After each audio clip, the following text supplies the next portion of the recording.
Muito boa tarde a todos aqui em casa. Senhor Vice-Reitor, permita-me, na sua pessoa, cumprimentar os membros da mesa, agradecer a generosidade do convite, quer ao Dr.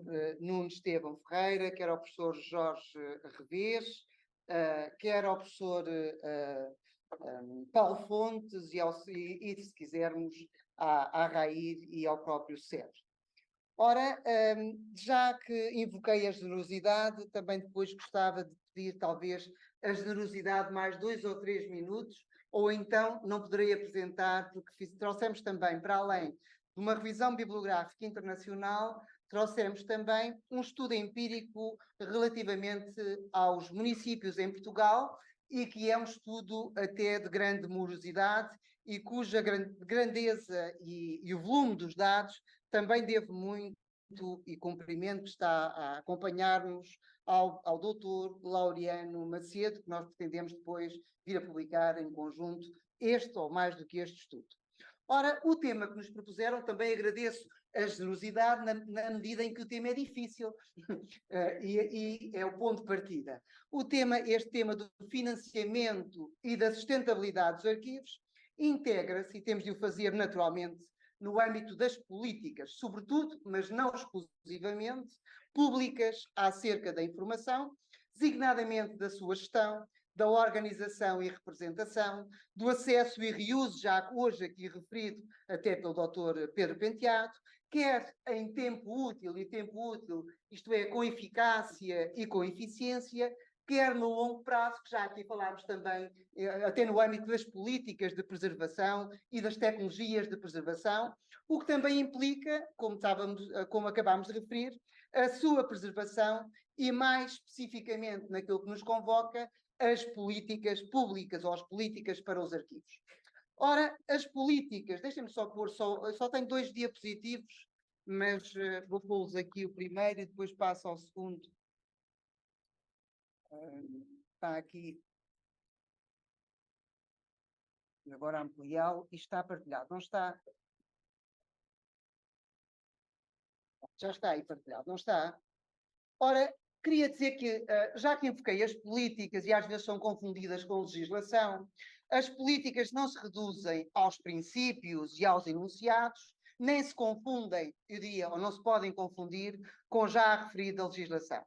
Para que se possa afirmar a existência de uma política, é imprescindível que, na sequência da definição dos princípios que constituem, eu diria, a orientação estratégica, quer nacional, quer de cada uma das nossas instituições públicas ou privadas, sejam definidos os programas e os projetos, bem como a sua concretização. Não há política por princípios, não há política por enunciados, sem a sua concretização e eventual avaliação, ou necessária, diria assim, avaliação das políticas, sejam públicas, sejam privadas e sejam de âmbito governamental, sejam de âmbito organizacional.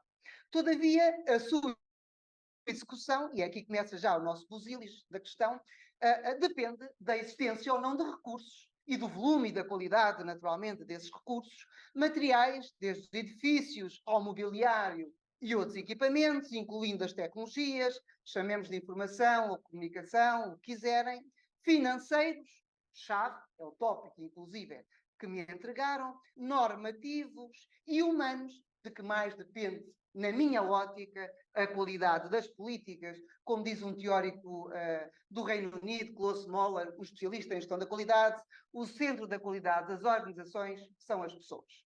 Ainda que, por vezes, são estes os recursos mais ignorados, basta olhar para os estudos, inclusive, que o Dr. Pedro Penteado trouxe aqui, apresentou ali a capa do livro, o último publicado em junho para Portugal, relativamente aos arquivos municipais.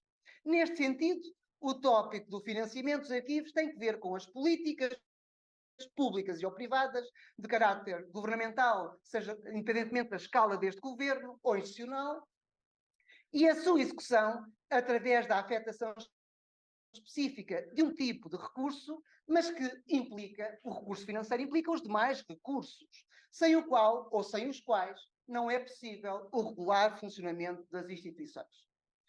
Ora, Já a sustentabilidade, uma vez que é o outro tópico do título, relaciona-se com a sua manutenção no longo prazo, de modo a garantir quer a existência da instituição, se quisermos, das instituições de memória, eu gosto muito deste termo de Armando Petrucci, mas pode ser da instituição-mãe, que é a geradora, ou a qual pertence ou integra o arquivo, e do seu próprio objeto, que é a informação acumulada, se quiserem chamar o conjunto de documentos, etc. E é preciso preservá-lo, ou garantir o seu acesso no longo prazo, em termos permanentes, isto é, como se diz na sustentabilidade, às gerações vindouras, como herdamos das gerações anteriores, e o que implica, na maioria dos casos, não o financiamento apenas, mas o reforço do financiamento existente e a garantia de que não há financiamento apenas para investimento num primeiro momento, mas que há para a manutenção que às vezes os projetos portugueses, e não só, enfermam todos, ou quase todos, deste problema. E se enfermam deste problema, põem logo em causa o próprio princípio da sustentabilidade.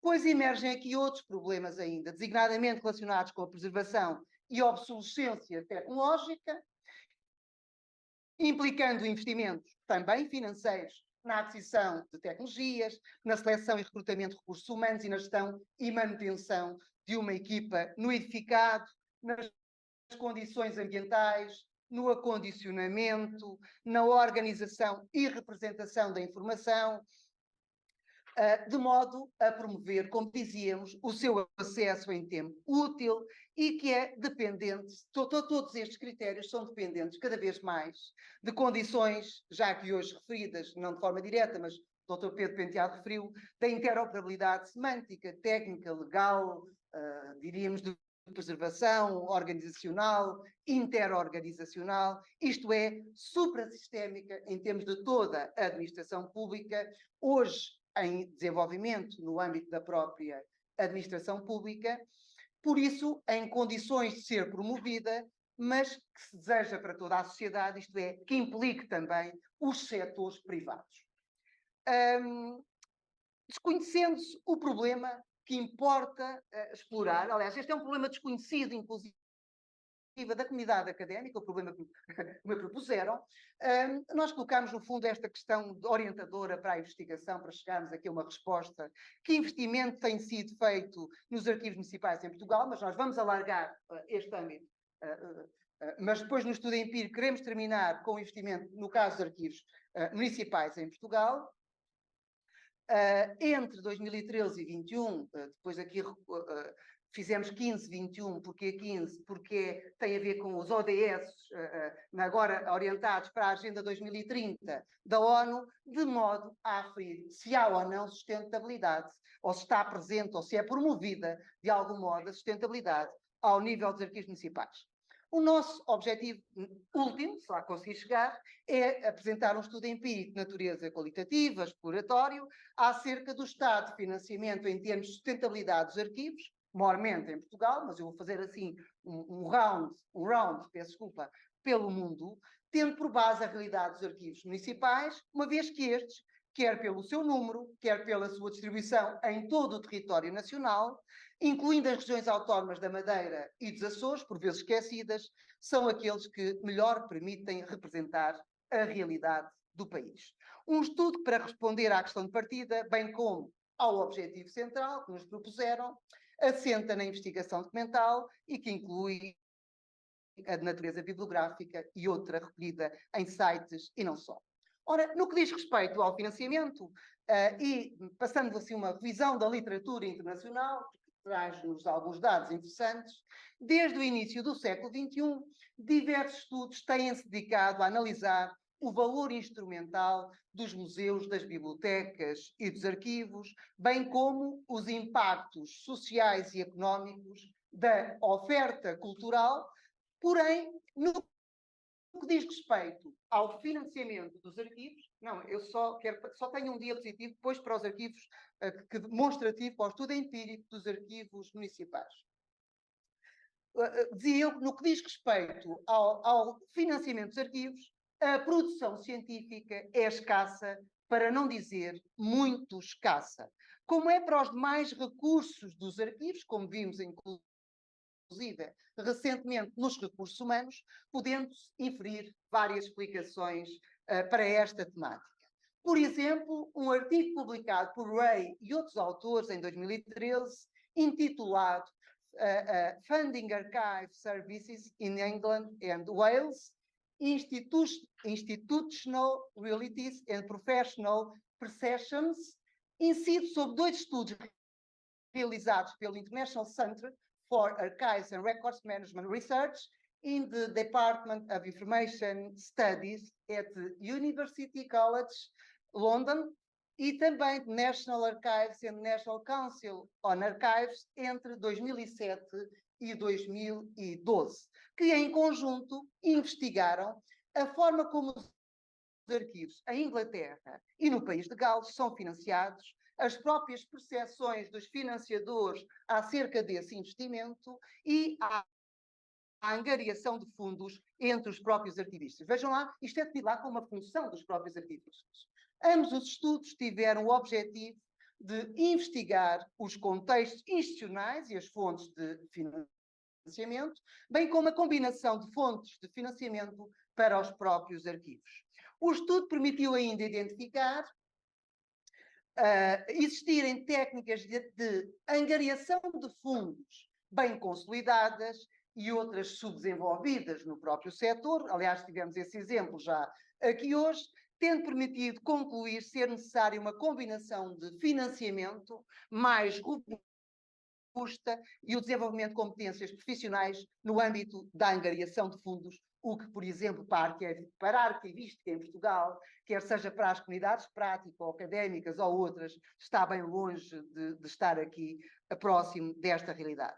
Aliás, já um grande arquivista da Sociedade Americana de Arquivistas, Richard Cox, em 1992, considerava a angariação de fundos uma função arquivística subdesenvolvida. Ou seja, tem aqui 2 aspectos. Era a função arquivística, que não encontramos isto na literatura em muitos lados, por outro lado, enquanto função arquivística subdesenvolvida.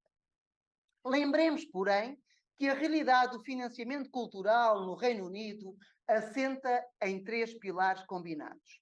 Financiamento público, maioritariamente, doações privadas e geração de receitas, aquilo que nós podemos ser receitas próprias, já aqui referidas também na segunda comunicação, como, se quiserem, em toda a indústria cultural do mundo anglófono, quer queiramos falar de arquivos, bibliotecas, museus ou de outras realidades. Mas não é a realidade portuguesa, naturalmente. Curiosamente, e apesar do escasso esforço na pesquisa acerca do investimento necessário para a prestação de serviços eficazes ou, inclusive, do seu modo de financiamento, estes projetos tinham por objetivo apoiar a elaboração de políticas de modo a identificar um modelo, talvez um modelo mais apropriado, ou um modelo apropriado para o financiamento do setor. A revisão da literatura permite apontar igualmente, em termos europeus mais continentais, financiamento de instituições de memória, tendo por base o turismo cultural e outras atividades culturais que beneficiam naturalmente da conservação, da preservação do património. Todavia, raramente os arquivos são considerados neste contexto do turismo cultural e no âmbito do benefício das atividades culturais. Pelo que nada parece ter mudado desde 1994, esta data, porque é a data da publicação de um livro de Freeman Finch, que se chama Advocating Archives, como bem notaram a Ray e outros autores. No âmbito da revisão da literatura, também estes autores identificaram projetos, ainda que em número reduzido, em que os arquivos investiam em estudos de modo a procurar prestar contas dos seus gastos financeiros relacionados com o impacto do arquivo na investigação histórica, mas reduzindo-se basicamente a esta dimensão. Neste aspecto, eu diria, os websites dos arquivos e as redes sociais podem ser considerados, dada a sua mediação em termos de visibilidade, ferramentas importantes para promover, por exemplo, as atividades das instituições e, por essa via, encontrar novos doadores, permitindo o desenvolvimento de parcerias entre, por exemplo, instituições e empresas que poderiam fornecer tecnologias de informação e conhecimentos especializados para o desenvolvimento de ferramentas, e basta pensarmos no que mudou com a última revisão à lei do mecenato, porque a anterior era como o comentário feito aqui há pouco, de que a estratégia para a transição digital tem como alvo o setor público, assim como tinha a anterior lei do mecenato. No fundo, tínhamos o Estado a criar uma lei para ser beneficiário dessa mesma lei e que não incluía os privados, como já agora inclui a nova lei do mecenato. E que às vezes é menos conhecido esse aspecto, porque a lei tem 1 ano e pouco, 2 anos, diria assim.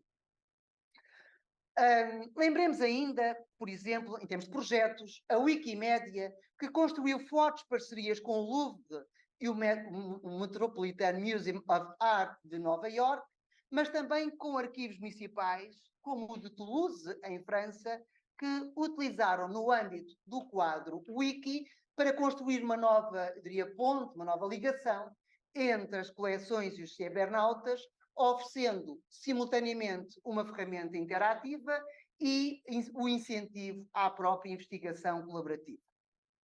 E já hoje falámos aqui um pouco desta dimensão colaborativa. Por parte das empresas, reconhece aqui uma oportunidade de prestígio ao associarem-se a projetos culturais de relevante interesse social, como demonstra o crescente interesse, por exemplo, pelo financiamento crowdsourcing em projetos em ambiente digital. O próprio relatório do National Council on Archives, que data de 2005, sobre as prioridades de financiamento dos arquivos do Reino Unido, sugeria o seguinte, que os domínios prioritários de desenvolvimento deveriam ser o acesso em linha, aí não estamos longe, o envolvimento de novos públicos, o desenvolvimento sustentável, aqui talvez estejamos longe, já lá vamos, a interpretação e a garantia de excelência e a inovação. Todos estes domínios requeriam, naturalmente, fundos que poderiam ser obtidos através de uma melhor parceria, através de trabalho, naturalmente, melhor competência organizacional, melhor definição de subsídios e das fontes de subsídios e competências, voltamos aqui à formação, os ativistas de lá têm formação em angariação de competências de fundos, que passaram a receber, desde 94, no Reino Unido, um financiamento, ainda que escasso, da Lotaria Nacional, ou seja, uma forma também de financiamento dos próprios arquivos. Apesar da escassez de dados estatísticos de natureza financeira, no que diz respeito aos arquivos, no já referido contexto anglófono, o Einstein, em 2008, discute os orçamentos dos arquivos num periódico trimestral editado pelo National Archives and Records Administration dos Estados Unidos, o famoso NARA, um periódico que se chama Prologue. Na edição da primavera de 2008, no artigo intitulado, que eu traduzo para não estar a dizer tantos termos em inglês, uma palavra sobre o orçamento dos arquivos e a qualidade do nosso pessoal. Vejam como relacionam o financiamento com a qualidade da equipa e, naturalmente, das competências desses membros da equipa, abordando a fonte de financiamento dos arquivos e os custos crescentes com que se confrontam. Na verdade, qualquer arquivo está num estado, seja em qual estado estiver, ou parado ou em andamento de crescimento de custos, até com a dimensão do digital, resultantes quer do próprio desenvolvimento tecnológico, da necessidade da sua preservação no longo prazo, que implica um esforço contínuo e que é também financeiro, e da sua disponibilização crescente em linha. Outros profissionais do NARA publicaram estudos em revistas como Archival Outlook, editada também pela Sociedade Americana de Arquivistas, e a título de exemplo cito aqui apenas Carlin que é autor de um estudo que relaciona os orçamentos institucionais com os objetivos estratégicos. Claramente faz todo sentido. Se os gastos maiores ou maiores parcelas não forem para os objetivos estratégicos, alguma coisa está mal. E já hoje vimos aqui que os recursos humanos são mediação, não são os resultados e menos são o impacto que se pretende com o desenvolvimento do nosso trabalho nos arquivos. Contudo, alguns arquivos nacionais apresentam boas práticas em termos da divulgação de informação económico-financeira, designadamente através dos seus websites, de que são exemplos o National Archives and Records Administration, nos Estados Unidos, o National Archives no Reino Unido, o National Archives of Austrália e o Arquivo General de la Nación de Uruguai, 4 exemplos estudados.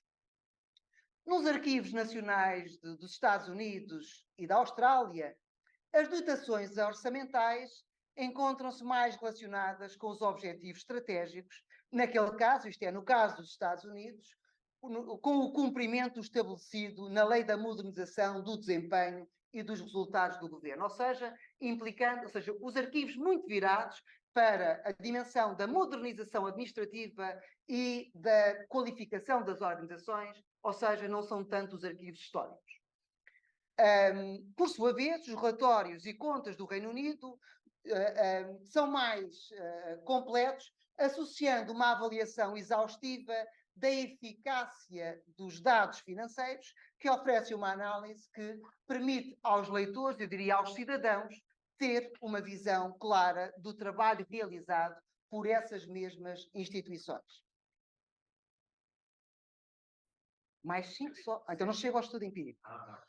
Em maio de 2018, foi publicado um outro relatório sobre a avaliação do programa de angariação de fundos para o Arquivo Nacional do Reino Unido, coordenado por Sue Mackenzie. Este programa de formação chamado Fundraising for Archives, realizado entre 2016 e março de 2018, que é ministrado pelo Arquivo Nacional e financiado pelo Fundo da Lotaria do Património, que tem como finalidade apoiar o setor dos arquivos do país, bem como melhorar as competências dos arquivistas, uma vez mais, na angariação de fundos.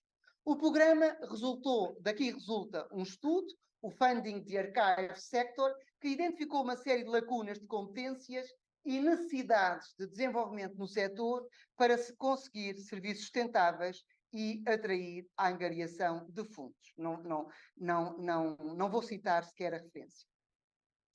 Já mais recentemente, em 2021, num artigo que eu traduzo, intitulado Divulgação da Informação Económica ou Financeira dos Arquivos Históricos Espanhóis, que é ao nosso lado, tem muito a ver com a nossa realidade.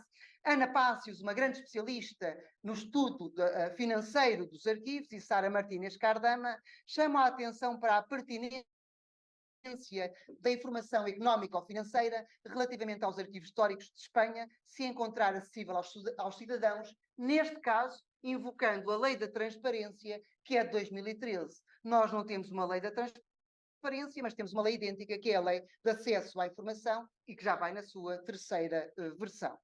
E a Lei da Transparência, em virtude da sua importância enquanto instituições públicas, culturais, de âmbito nacional. As autoras analisam os dados económicos e financeiros dos sítios web de 8 arquivos históricos de Espanha e das suas instituições mãe. E esta pesquisa permite concluir que não fornecem qualquer informação de natureza económica, orçamental ou estatística nos seus sítios web, deduzindo-se que estas instituições, dependentes, no caso espanhol, do Ministério da Cultura, não contribuem para uma transparência financeira ativa. Pois, um esforço neste sentido poderia contribuir para aumentar a sua visibilidade, até a sua credibilidade e até a sua imagem institucional, uma vez que o facto de a sua atividade não visar objetivos económicos não justifica que os seus órgãos de gestão não prestem contas publicamente, assumindo uma postura de responsabilização perante os cidadãos, no fundo, dando conta do que fazem, de como fazem e de que recursos utilizam. Isto é uma obrigação que temos todos nós em termos de accountability, responsabilização e prestação de contas. Todavia, já Pérez Santana tinha alertado para a ausência de informação estatística irrelevante, quando esta existe, sobre os arquivos espanhóis, colocando questões como: quanto custa um arquivo? E quanto dinheiro público é investido na sua manutenção? Na verdade, as estatísticas sobre os arquivos são muito deficientes em Espanha, como confirmam vários estudos, sobretudo 2 estudos que tenho aqui e não cito mais. Os recursos financeiros adquirem assim um papel importante, cuja ausência determina forçosamente a inexistência de políticas. Isto é, sem dinheiro não há políticas. Mais simples não posso dizer a coisa. Aspecto que ganha relevo no nosso país quando, como todos sabemos, os recursos financeiros são escassos. Em Portugal, por exemplo, a informação financeira disponível no sítio web da DG Lab diz respeito a reportes de lei, dívidas a fornecedores, à Segurança Social e Fazenda Pública, consiste em informação financeira muito sintética no plano e reporte de atividades, uma vez que não é possível detalhar, por exemplo, qual o peso em termos orçamentais entre os diversos serviços de arquivo distrital, que ocorre também na Conta Geral do Estado, ao contrário, por exemplo, do que nós vemos na região autónoma da Madeira, em que é possível verificar na sua conta informação financeira com detalhe para cada um dos 3 arquivos regionais. Os arquivos distritais, no caso português, sob tutela da DGLAB e das universidades, lembremos isso também, não reportam atividades nem dados respeitantes à execução orçamental. A própria secção web da Transparência Administrativa possui informação desatualizada. Deste modo, os arquivos históricos nacionais não disponibilizam reporte sobre as suas atividades, considerando que estas se encontram englobadas nos planos e reportes da DG Lab como um todo, ou seja, não há aqui uma micro, se quiserem, contabilidade, não há uma visibilidade pública, não estou a dizer que ela não existe, atenção. Por isso, o financiamento constitui um importante indicador da execução de políticas públicas no âmbito das estatísticas para o setor dos arquivos, como se defende no texto de uma ISO, de uma norma internacional, a norma 24083, de 2021, que era esta já uma aspiração desde 99 de um autor, Cadell, no âmbito das estatísticas para os setores de arquivo, e que também tem estatísticas sobre, ou seja, tem informação para a elaboração de estatísticas sobre dados financeiros dos arquivos. Esta norma especifica as diretrizes para a comunidade arquivística sobre a recolha e a comunicação de estatísticas para diversos fins, entre os quais, imaginem, quando nós reportamos, inclusive a financiadores, este reporte, mais facilmente conseguimos ter a renovação dessas verbas, até porque estamos a mostrar a nossa transparência e a prestar contas onde aplicamos os nossos dinheiros. Ora, entre esses fins, o planeamento estratégico e a gestão interna dos arquivos, a agregação e a comparação de estatísticas operacionais e desempenho em todos os níveis, local, regional e internacional, a apresentação de relatórios aos stakeholders, tais como instituições de financiamento, políticos, investigadores, se calhar não fazemos este trabalho, e públicos em geral, a promoção do papel e do valor dos arquivos para o progresso da aprendizagem e da investigação, já se falou aqui do valor dos arquivos, de forma mais genérica, mas também para o papel na educação e na cultura, bem como na vida social e económica dos cidadãos no seu cotidiano. E, por último, a melhoria da gestão dos processos, se quiserem, a modernização administrativa, os fluxos de informação de que falava há pouco o professor Paulo, o reforço da transparência e o apoio à boa governança, e recentemente o Brasil legislou, inclusive, sobre a integridade pública associada aqui.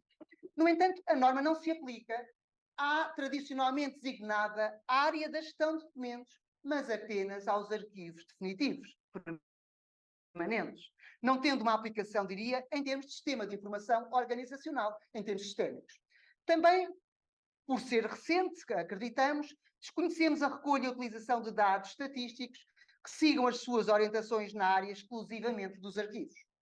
Sabemos, porém, que um estudo recente, datado de 2020, refere que a falta de estatísticas nacionais para o setor dos arquivos torna as comparações impossíveis. Ou seja, inclusive, nós temos dificuldade em trabalhar porque não há dados disponíveis.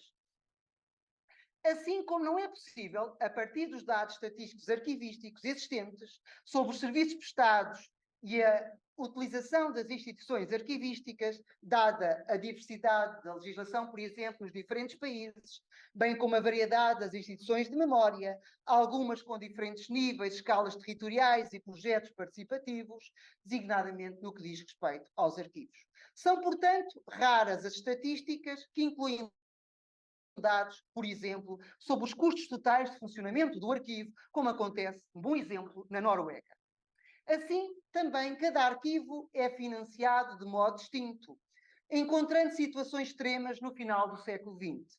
Desde a privatização dos arquivos na Nova Zelândia, mesmo os públicos, privatização dos arquivos, retirando desta forma o seu financiamento da esfera do Estado, a possibilidade, ainda que não concretizada, de um arquivo nacional ser suportado por verbas dos próprios ministérios cuja documentação guarda, proposta esta que foi feita em 1991, numa mesa redonda no Conselho Internacional de Arquivos que decorreu em Haarlem, na então Holanda, hoje Países Baixos, entre outras experiências, como, por exemplo, na Costa Rica, em que os arquivos, quando dependiam do Ministério das Finanças, agora do Ministério da Cultura, se financiavam com verbas decorrentes de um imposto nacional sobre os livros de cheques e sobre o produto da venda de selos fiscais.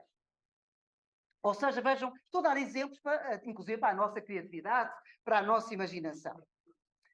Todavia, a realidade do financiamento dos arquivos nos distintos países tende a aproximar-se, apesar de a dimensão, por exemplo, de cada arquivo nacional, bem como do seu sistema organizacional, que, olha, dá o caso português, que integra os arquivos distritais, o Arquivo Histórico Ultramarino, o Centro Português da Fotografia, e do próprio Ministério de que dependem, poder influenciar largamente o financiamento, no nosso caso, por depender do Ministério da Cultura, as verbas chegam menos e em último.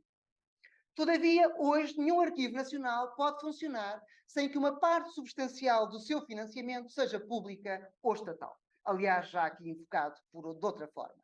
Naturalmente, encontramos longe de um financiamento apenas assente ou substancialmente dependente, quer da cópia de documentos em suporte, papel, microfilme ou digital, quer da cobrança de valores pela passagem de certidões, como acontece designadamente nos nossos arquivos distritais e nacionais.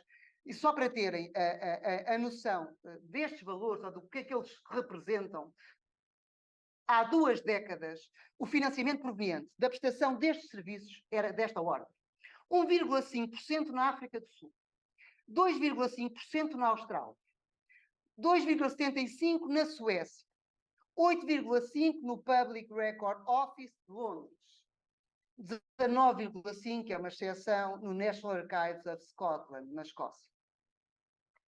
Em 1999, segundo Cadell, apesar de alguma variação, o custo pessoal representava cerca de 55% do financiamento total de um serviço de arquivo. Ouvimos há pouco o Dr. Pedro Penteado falar disto de forma distinta.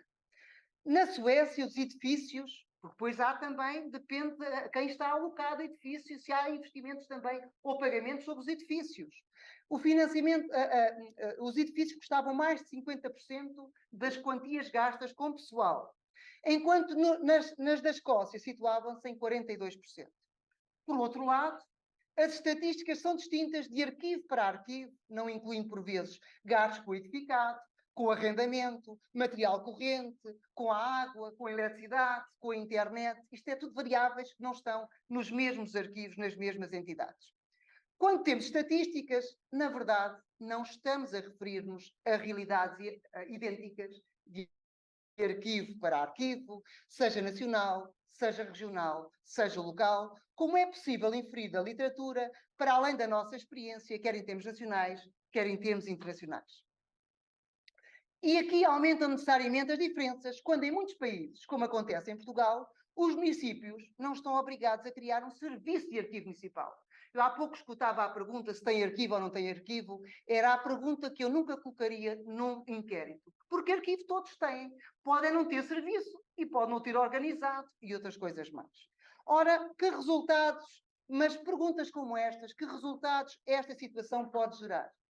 Os dados publicados sobre os arquivos, por exemplo, no estudo, os profissionais de informação, nos arquivos municipais em Portugal, identificação e caracterização, parecem refletir bem esta realidade de que estamos agora aqui a falar. Ora, vamos lá então tentar aqui a abordagem ao estudo de caso para... eu tenho aqui vários dados do passado, em termos de referências financeiras aos estudos, sobre referências vagas às vezes, ao financiamento dos arquivos em Portugal, dos quais vou passar por cima, ficam depois para publicação em estudo, entre os quais o momento-chave para os arquivos municipais é como o Paramo, e o Paramo está para a história mundial como... o Paramo está para Portugal como um Cristo está para a história mundial. Podemos falar nos arquivos municipais em Portugal, no antes e depois do Paramo. Não vou trazer esses dados financeiros do Paramo, porque não tenho essa possibilidade aqui. Deixem-me só, de forma muito simples, e mudando aqui o...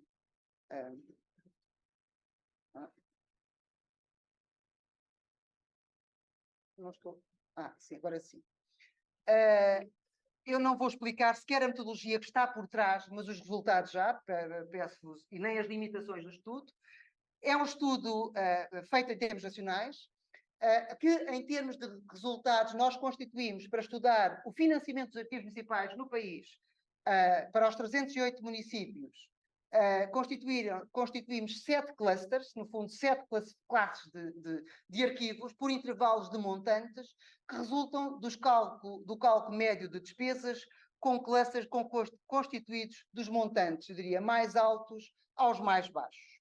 Num cluster 1, a partir do mapa, podemos concluir que cerca de 35%, é mais ou menos um terço, dos municípios não realizaram qualquer despesa no setor dos arquivos municipais, no âmbito da cultura, situando-se, sendo o valor zero, entre 2015 e 2021. Assumimos 15, como disse há pouco, porque é o início da estratégia, da nova estratégia, ou do novo documento, 0 euros, do novo documento, muitos porque não têm arquivo, isto é serviço de arquivo institucionalizado.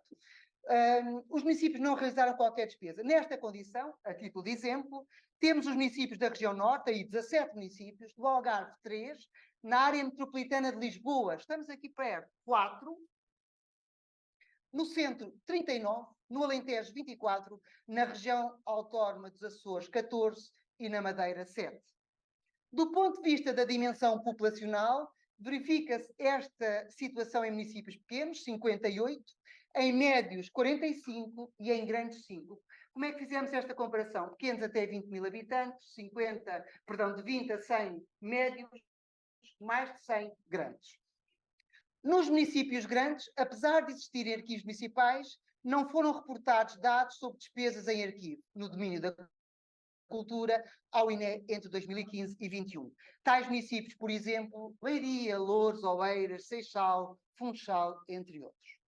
No cluster 2, que é cerca de 15,5% dos municípios, mantiveram os seus arquivos municipais subfinanciados. Aliás, a palavra subfinanciamento é uma palavra que se adapta bem ao setor dos arquivos.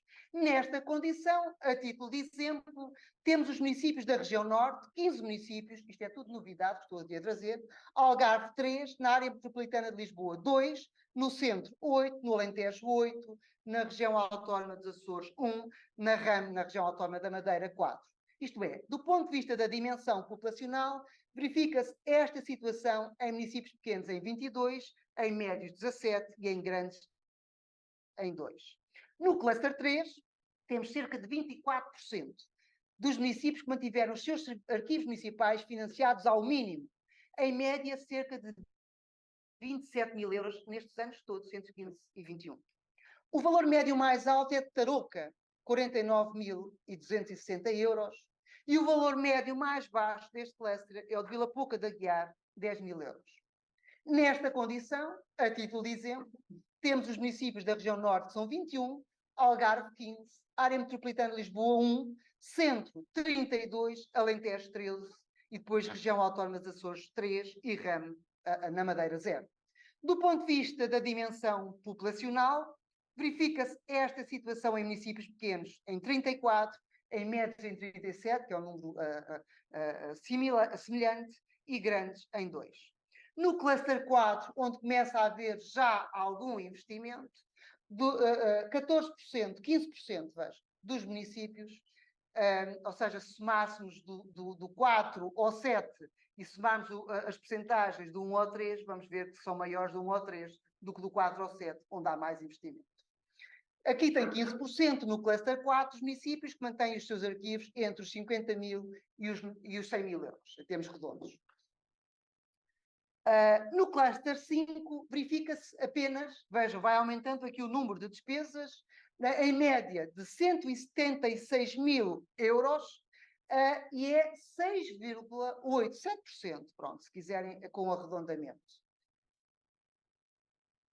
No cluster 6, os municípios grandes da região norte, como Vila Nova de Gaia e Guimarães, mantêm os seus arquivos com investimentos acima dos 500 mil euros.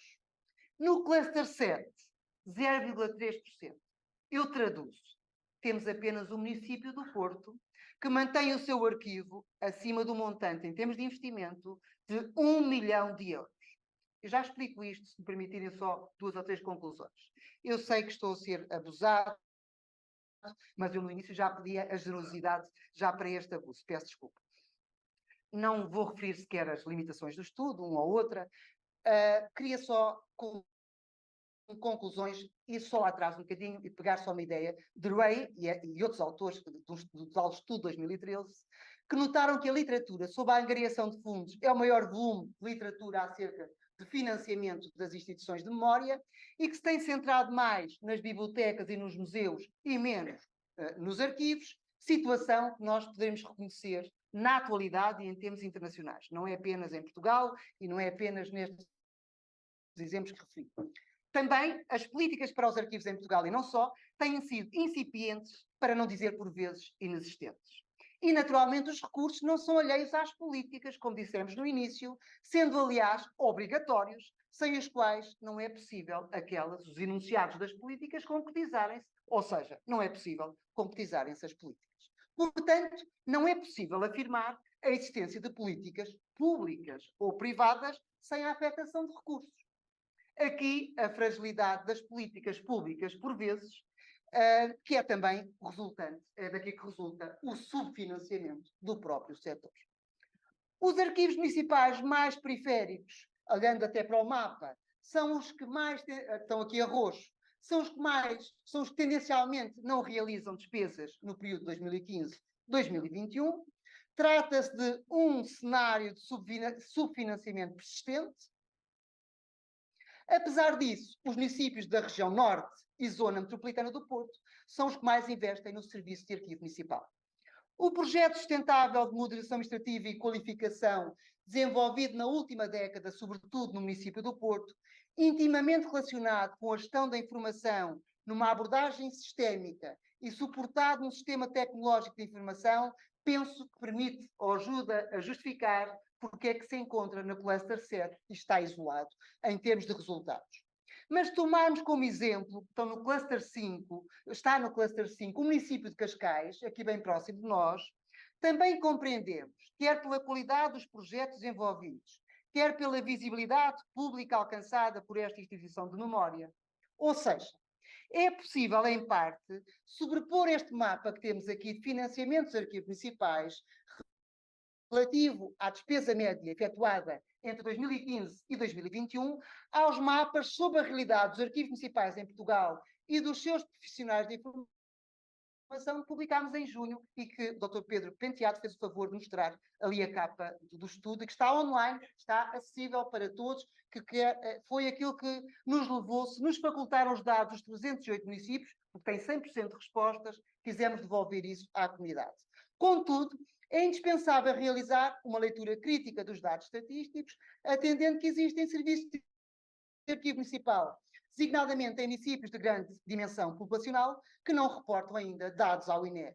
Por outro lado, a sua dimensão, a sua implantação sistémica ou não, isto é, se é arquivo histórico, se é arquivo desde os serviços produtores, os serviços e os produtos oferecidos que mudam de arquivo para arquivo, entre outros aspectos, até a dimensão da equipa, condicionam esta leitura, quando não há dados mais analíticos disponibilizados ao público.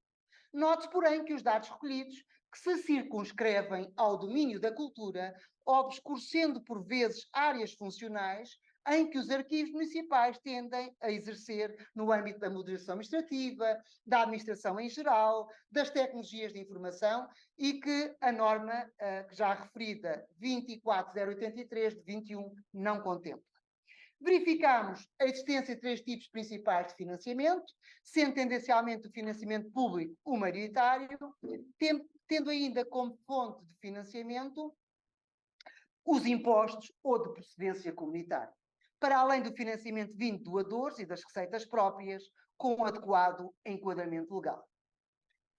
Porém, mesmo aqui, no que diz respeito ao setor de arquivos em Portugal, as receitas próprias podem não beneficiar a instituição receptora, o arquivo, se quiserem, quando não existe obrigatoriedade de as afetar ao serviço gerador da receita.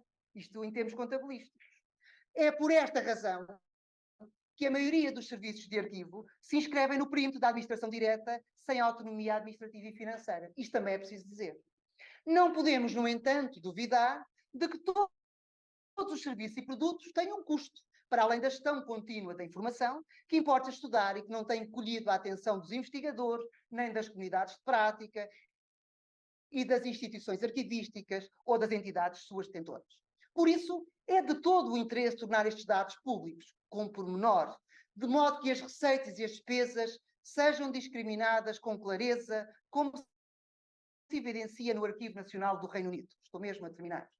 Pelo contrário, também é verdade que a ausência de autonomia económica também pode afetar a transparência financeira ativa nos arquivos. Sendo a transparência uma imposição legal em alguns países, implica também uma exigência ética que responda à integridade pública das instituições, através da prestação de contas, quando o seu financiamento maioritário é público, pelos órgãos de gestão de topo e a responsabilização dos dirigentes perante os cidadãos que os elegeram ou suportam o seu financiamento com os impostos. Importa, então, identificar outros perímetros da administração pública, de âmbito regional, regional autónomo, nacional, não só numa perspectiva sincrónica, mas também diacrónica. Torna-se, pois, indispensável que a avaliação da informação sobre determinadas áreas de negócio da administração financeira não se subsuma à sobrevalorização da informação síntese, que vale o que vale, em detrimento da informação detalhada, sob prejuízo de um apagamento de dados e informações que, não sendo relevantes para as instituições de memória, poderão obliterar conhecimento detalhado sobre o funcionamento de diversos serviços, entre os quais os arquivos. Em suma, do ponto de vista do seu financiamento, porque esta é a questão enunciada no título, podemos dizer que, no âmbito dos clusters 1 a 3, neste estudo empírico, relativo aos arquivos municipais e aos investimentos entre 2015 e 2021, não existe qualquer garantia de sustentabilidade dos arquivos municipais portugueses. Enquanto nos clusters 4 a 7, os arquivos avançam e seguem no caminho da sustentabilidade. Eu não disse que eram já sustentáveis. Muito obrigado pela generosidade, muito obrigado pela paciência.